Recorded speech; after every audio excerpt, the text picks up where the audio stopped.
Hi folks, how you doing? WrestleTrueResults303.com. Check out the website, link in the description box. Mind, body, spirit, fitness. Putting the healing back in health. Coming at you today with a video on why you should not change for God. So I kind of heard this quote and I probably could have gave that introduction, a little better, a little cleaner, but I couldn't figure out the real words I wanted to use. But anyways, I heard this quote the other day, and it said, you don't need a change to go to God. Just go to God and He will change you. It's kind of that concept of, they say, you'll never find a perfect church, and if you do, leave it, because now you are a part of that church and it is no longer perfect. And that's kind of that same concept. We Catholics are now in the season of Lent. I encourage all Christians to participate in Lent. It's something great. It's a time of fasting, thanksgiving, almsgiving, all these different things. And it just helps you grow a little bit more spiritually if you're going to take it serious. And it kind of gives you confidence knowing that you can overcome things, right? If you're already at 40 days, why are you going to go back? It's kind of a concept I've always thought of, same thing as a pregnant lady, right? If you've already stopped smoking, drinking, whatever your little vice is, for 9 months, why would you go back? It just doesn't make sense, right? So, but anyways, like I said, don't change for God. You don't know God's plan for you.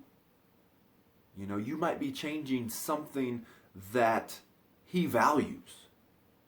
So once again, it's just go to Him and start studying, reading the Bible, talking about it, finding like-minded people that are somewhat the way you want to live your life. They act the way that you want to live your life. Follow them and just surround yourself with God and godly people, if that's what you want to call. Some would call me that godly person, nowhere close to it. But find these people and just be a part of it. Be a part of that community. Grow, talk, share, enjoy the journey. And God's going to change you, because that's the downfall. Even our priest said it the other week where he talked about why we fail during Lent, fail on our exercise journey, on our spiritual journey, on our mental journey. Why we fail and why we struggle is because it's always, I'm going to stop smoking, I'm going to stop drinking, I'm going to get in shape this year, I'm going to lose weight. And that's not what it's about. Remember, it's letting Jesus guide you, letting God guide you, and that's what's going to get you those results. Realizing that we're doing it for Him and the kingdom of God. That's what we have to understand when people get Catholics confused when we talk about good works. Yes, we need good works to get to heaven, and you can have all these different... Hey guys, you just hanging around watching some YouTube videos? That's pretty awesome. Hey, don't forget to visit the website, TrueResults303.com. Got a newsletter you can subscribe to. Go to the free gifts. Got a couple free downloads, setting goals, nutrition, supplementation, exercise warm-up, anything you need. And don't forget to subscribe to the channel, share and like these videos. Debates and discussions on, what Bible verse says this and what Bible verse says that. But we've got to understand that it needs to be done for the kingdom of God. If it's done for a selfish reason, throw it away. Then it does not matter. You have to be doing it for the kingdom of God and for the good of the other. It says in the Bible somewhere. I need to memorize this verse because I use it quite a bit. Where it says something of, I tell you to not only love your friends but love your enemies. Even the pagans love their friends. Right? Something along those lines. Those types of things. It's the same thing I go through. Well, I've made in another video. Why would people come to Christianity if they don't see the change in you?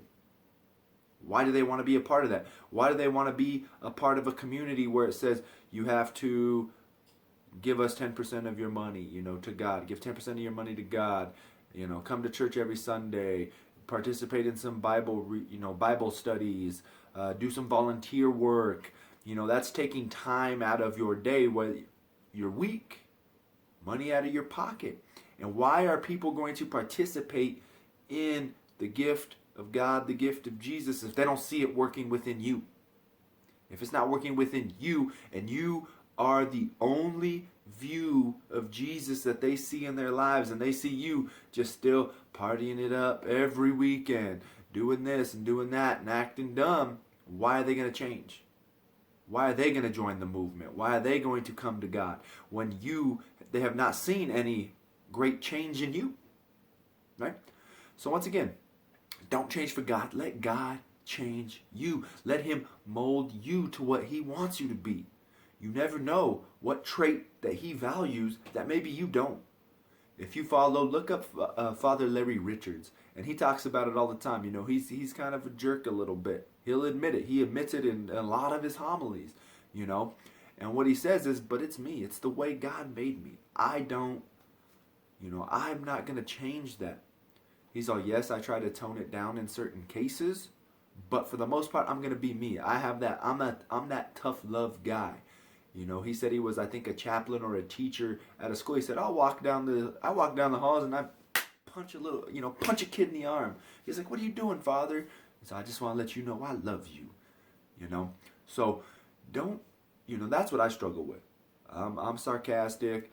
I've grew up that way my entire life, you know, especially in my partying days. I'm sarcastic. I can be a jerk sometimes.